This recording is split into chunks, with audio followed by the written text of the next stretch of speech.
man should be, when you're raising a kid that's a man, or when you're being a man yourself, what do you think a man should be? And I want to give a bit more context here. There's a lot of men struggling right now. There's a lot of men, if I talk about it a lot, that if you look at the stats around suicidality in the UK, the thing that's most likely to kill someone between the age of 18 and 40 is themselves. For a man. So men are clearly struggling in some capacity with purpose or meaning or something. So I almost feel like, a lot of these sort of toxic influences of what a man should be have now emerged to offer answers. But I doubt those toxic influences. And I say there's got to be another role model, another sort of blueprint for what it is to show up as a man. Well, I was going to give you I guess it would have been a real cheap answer of, I think it's Marcus Aurelius, is stop discussing what it is to be a man and be one. I was going to walk out of here with that one. I'd be like, pretty good question avoidance there. But there's some merit to that, right?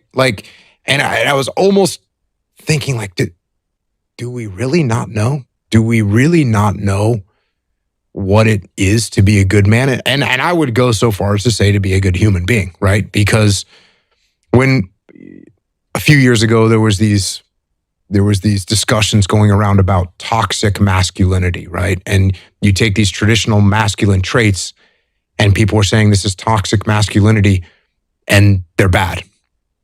And I wrote a couple articles about it.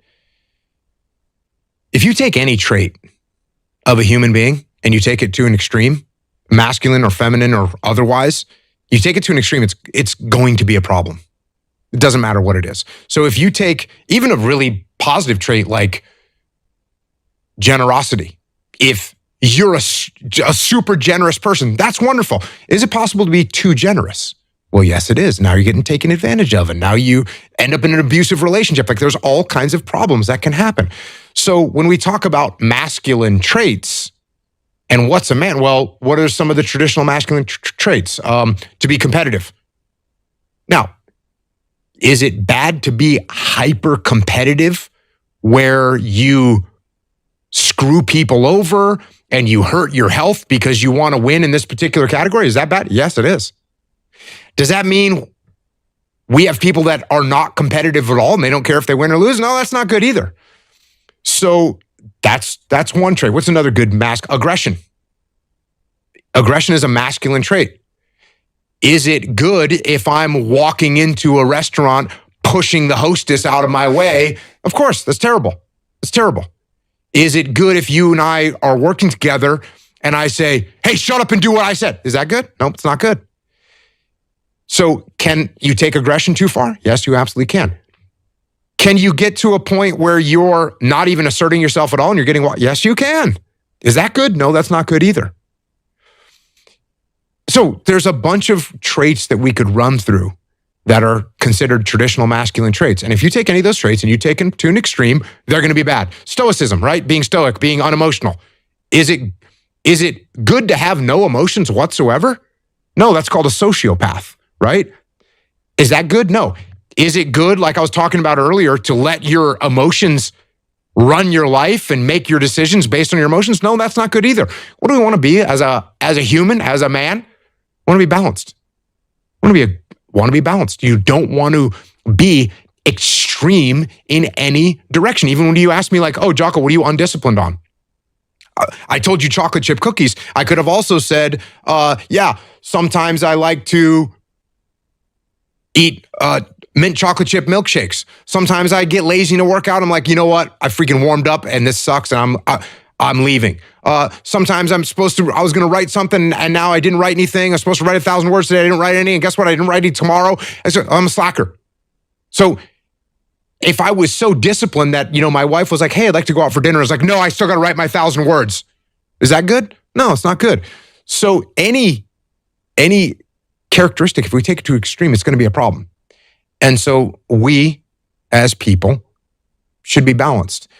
And I think what we need to be attuned to is it's much easier to be extreme.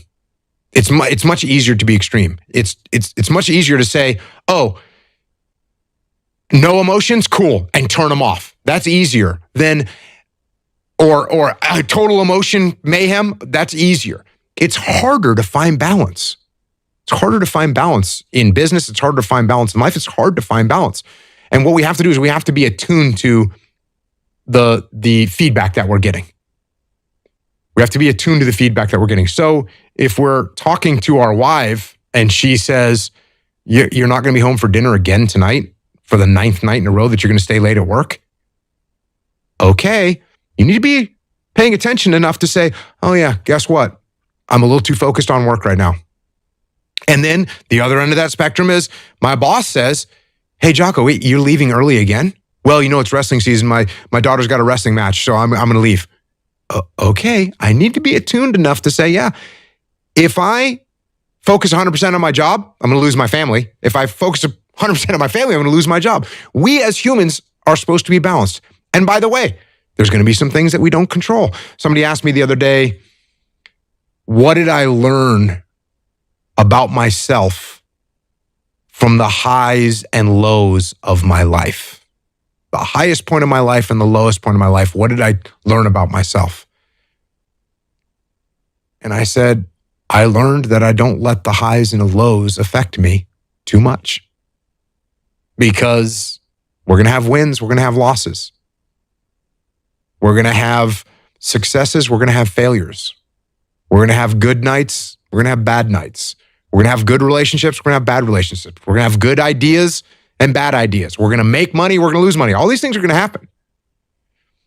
And if you oscillate emotionally up and down drastically, it's going to be problematic.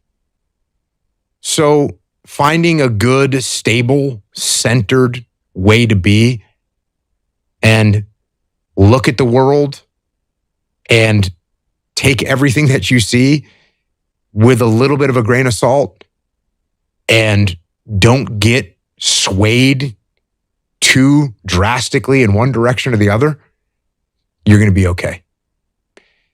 And if I was to try and sum up some of this idea about being a man or being a good human, it's like those books. I wrote a book called Extreme Ownership.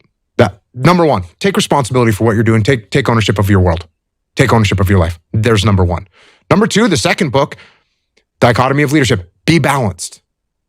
Be balanced. Don't be extreme. Extreme. Look, do you have to sometimes get out there in the fringes a little bit? Occasionally, you probably had some business situations where you're like, all right, I got to let go half of my staff right now. That's an extreme move, but that's how we're going to start. Do you have to do that sometimes? Yes, you do. But don't let that be where you live. Live in the center. Live in a stable area. And then finally, discipline equals freedom.